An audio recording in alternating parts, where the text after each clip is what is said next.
جاءهم أمر من الأمن أو الخوف أذاعوا به ولو ردوه إلى الرسول وإلى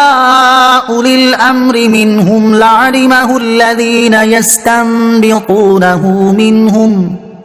ولولا فضل الله عليكم ورحمته لاتبعتم الشيطان إلا قليلا۔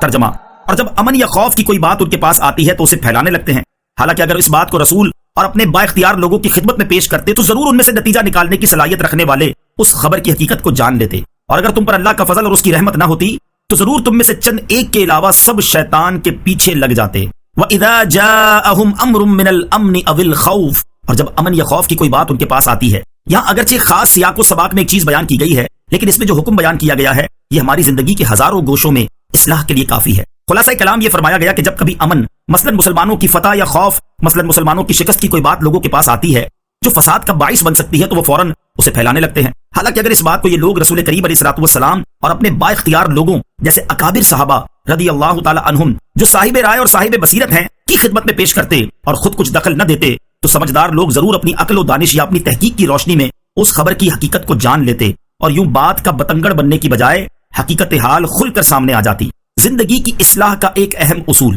اس آیت کو سامنے رکھ کر ہم اپنے گھروں کے معاملات بلکہ ملکی و بین الاقوامی معاملات اور صحافتی معاملات کو جانچ سکتے ہیں۔ ہمارے ہاں کا حال یہ ہے کہ ایک بات کو کوئی شخص اچھالتا ہے اور پھر وہ موجودہ میڈیا کے ذریعے پوری دنیا میں گردش کرنے لگتی ہے، اور کچھ عرصے کے بعد پتہ چلتا ہے کہ اس بات کا کوئی سر پیری نہیں اور وہ سراسر جھوٹی ہے۔ مسلمانوں کو اور اسلام کو بدنام کرنے کے لیے ایسی سازشیں، افواہیں اور خبریں دن رات پھیلائی جا رہی ہیں، حتیٰ کہ بعض جگہوں پر یہ بات پھیلائی گئی ہے کہ مسلمانوں کا مذہب یہ ہے کہ کوئی مسلمان اس وقت تک جنت میں نہیں جائے گا جب تک وہ کسی ایک کافر کو قتل نہیں کر لے گا۔ الامان والحفیظ، کیسا جھوٹ اور کیسی دیدہ دلیری ہے۔ کفار کے ممالک میں مسلمانوں کا جو تشخص پھیلایا جا رہا ہے وہ بھی اسی طرح کی جھوٹی افواہوں کے ذریعے ہے، اور پھر ایسی باتیں سن کر مغرب سے مرعوب کچھ پڑھے لکھے سمجھے جانے والے ہمارے لوگ ان باتوں کو اسلام کے نام پر پیش کر کے اسلام کو بدنام کرتے ہیں۔ یہی معاملہ گھروں میں ہے کہ کسی نے کچھ بات کہی، وہ پھیلتے پھیلتے 10 مرتبہ اضافوں کے ساتھ ایسی ہو گئی کہ خاندانوں میں لڑائیاں چھڑ گئیں اور تباہیاں مچ گئیں۔ ایسی سینکڑوں باتوں کا ہم سب کو تجربہ ہوگا۔ ان سب کے لیے قرآن نے یہ اصول دیا ہے کہ جب ایسی کوئی بات پہنچے تو اہل دانش اور سمجھدار لوگوں تک پہنچا دی جائے، وہ غور و فکر اور تحقیق سے اس کی حقیقت حال معلوم کر لیں گے اور یوں بات کا بتنگڑ اور رائی کا پہاڑ نہیں بنے گا۔ حضرت حفص بن عاصم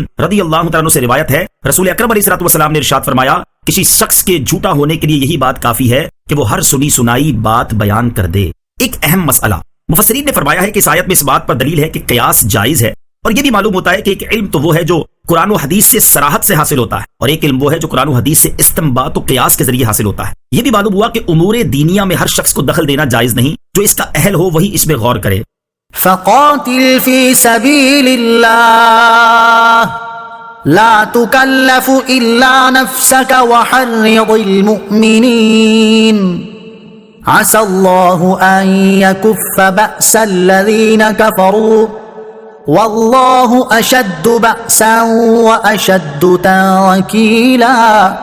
ترجمہ: تو اے حبیب اللہ کی راہ میں جہاد کریں، آپ کو آپ کی طاقت سے زیادہ تکلیف نہیں دی جائے گی، اور مسلمانوں کو جہاد کی ترغیب دیتے رہو، ان قریب اللہ کافروں کی طاقت روک دے گا، اور اللہ کی طاقت سب سے زیادہ مضبوط ہے اور اس کا عذاب سب سے زیادہ شدید ہے۔ فقاتل فی سبیل اللہ، تو اے حبیب اللہ کی راہ میں جہاد کریں۔ اس آیت کا شان نزول یہ ہے کہ بدر صغریٰ، چھوٹا غزوہ بدر، اس کی جنگ جو ابو سفیان سے طے تھی، جب اس کا وقت آ پہنچا تو سرکار عالی وقار صلی اللہ تعالی علیہ وسلم نے وہاں جانے کے لیے لوگوں کو دعوت دی۔ بعض لوگوں پر یہ گراں ہوا تو اللہ تعالیٰ نے یہ آیت نازل فرمائی اور اپنے حبیب علیہ الصلوۃ والسلام کو حکم دیا کہ آپ جہاد نہ چھوڑیں اگرچہ تنہا ہوں، اللہ عز و جل آپ کا ناصر و مددگار ہے، اللہ عز و جل کا وعدہ سچا ہے۔ یہ حکم پا کر رسول کریم علیہ الصلوۃ والسلام بدر صغریٰ کی جنگ کے لیے روانہ ہوئے اور صرف 70 سوار ہمراہ تھے۔ چنانچہ فرمایا گیا کہ آپ جہاد کے لیے جائیں اور آپ کو آپ کی طاقت سے زیادہ تکلیف نہیں دی جائے گی، خواہ کوئی آپ کا ساتھ دے یا نہ دے، اور اگرچہ آپ اکیلے رہ جائیں، ہاں مسلمانوں کو جہاد کی ترغیب دو اور بس۔ پھر اللہ عز و جل نے فرمایا کہ اللہ کریم کافروں کی سختی کو روک دے گا۔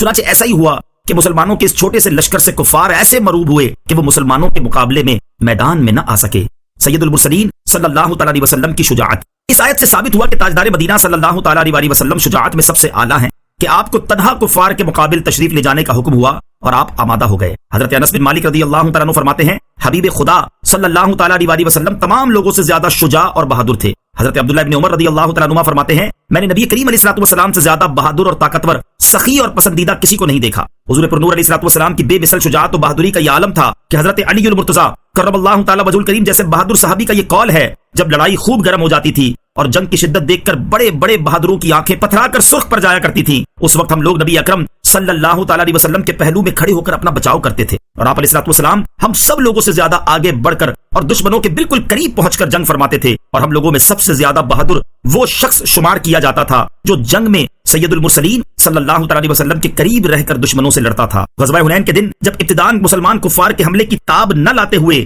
میدان جنگ سے فرار ہوئے، تو ایسے نازک وقت میں بھی نبی کریم علیہ الصلوۃ والسلام ایک قدم بھی پیچھے نہیں ہٹے، بلکہ اپنے سفید خچر پر سوار دشمنوں کی جانب پیش قدمی فرماتے رہے۔ غزوہ احزاب کے موقع پر خندق کھودتے ہوئے ایک ایسی چٹان ظاہر ہوئی جو کسی سے نہ ٹوٹ سکی، سرکار کائنات علیہ الصلوۃ والسلام کے وار سے وہ چٹان پارا پارا ہو گئی۔ ایک رات اہل مدینہ ایک خوفناک آواز سن کر دہشت زدہ ہو گئے، تو اس آواز کی سمت سب سے پہلے حضور علیہ الصلوۃ والسلام تشریف لے گئے۔ اعلیٰ حضرت رحمۃ اللہ تعالی فرماتے ہیں، تم ہو حفیظ و مغیث، کیا ہے وہ دشمن خبیث، تم ہو تو پھر خوف کیا، تم پہ کروڑوں درود۔